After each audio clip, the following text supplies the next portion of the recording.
వస్తున్నారు. ప్రపంచం మెచ్చుకునే విధంగా ఈ యోగా డే చేపిస్తానని మీ అందరికీ హామీ ఇస్తున్నా. ఇది ఒక చరిత్ర.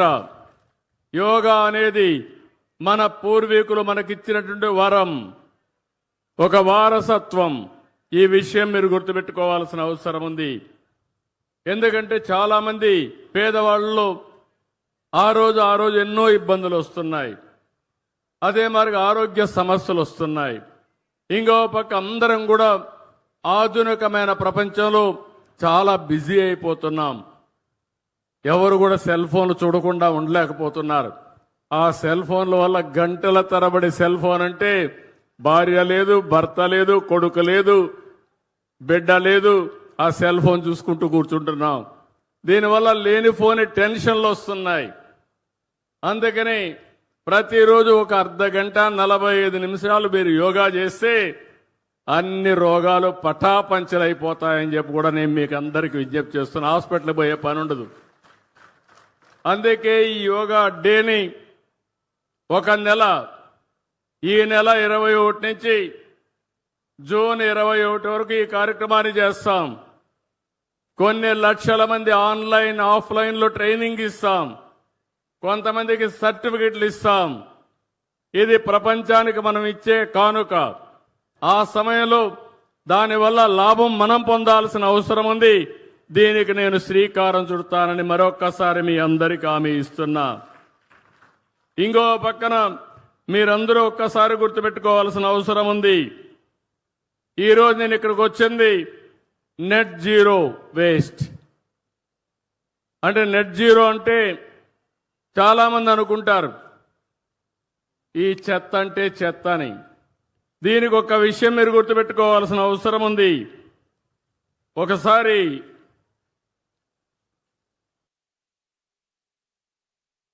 బుద్ధుడు ఆయన శిష్యుడు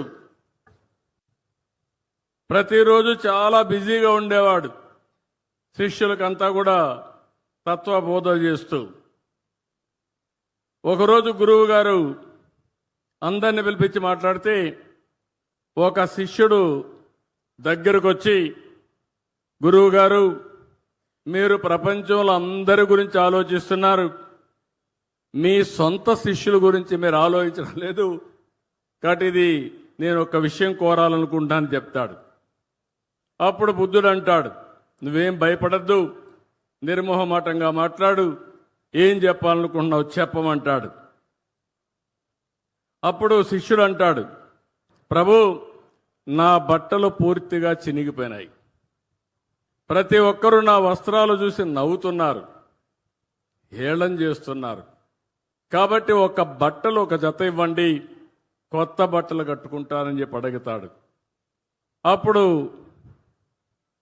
బుద్ధుడు ఆలోచించి ఇది పెద్ద సమస్య ఏం కాదు, ఈయనకి కొత్త వస్త్రాలు ఇమ్మని ఆదేశాలు ఇస్తాడు. శిష్యుడు చాలా ఆనందపడిపోతాడు. ఆ నుంచి గదిలో నుంచి వెళ్ళిపోతారు. కొద్ది రోజుల తర్వాత బుద్ధుడికి మళ్ళీ ఒక ఆలోచన వస్తుంది. వీడికి నేను బట్టలిచ్చా, ఒకసారి కనుక్కోవాలి, ఆ బట్టలు ఏ విధంగా వాడుతున్నాడో కనుక్కోవాలని మళ్ళా పిలుస్తాడు. కొద్ది రోజుల తర్వాత పిలిస్తే, నేను కొత్త బట్టలు ఇచ్చాను కదా, నువ్వు ఆనందంగా ఉన్నావా, ఏంటి కట్టుకుంటున్నావా, దీనివల్ల నీలో మార్పు ఏంటిని అడుగుతాడు. దానివల్ల శిష్యుడు చాలా ధన్యవాదాలు గురువుగారు, కొత్త వస్త్రం వచ్చి చాలా సౌకర్యంగా ఉంది, ఇక నాకు ఎలాంటి కోరికలు కూడా లేవు, చాలా ఆనందంగా ఉన్నానని చెప్పి అంటాడు.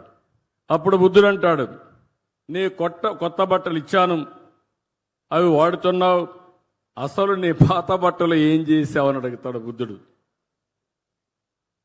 అప్పుడు శిష్యుడు కూడా చాలా తెలివైనవాడు. శిష్యుడు అంటాడు, గురువుగారు నా పడక బొంతలో పూర్తిగా చెడిపోయి అది సరిగా లేదు, అందువల్ల నా బట్టలు దాన్ని కుట్టుకొని నేను బెడ్ వాడుకుంటున్నాను అని శిష్యుడు చెప్తాడు.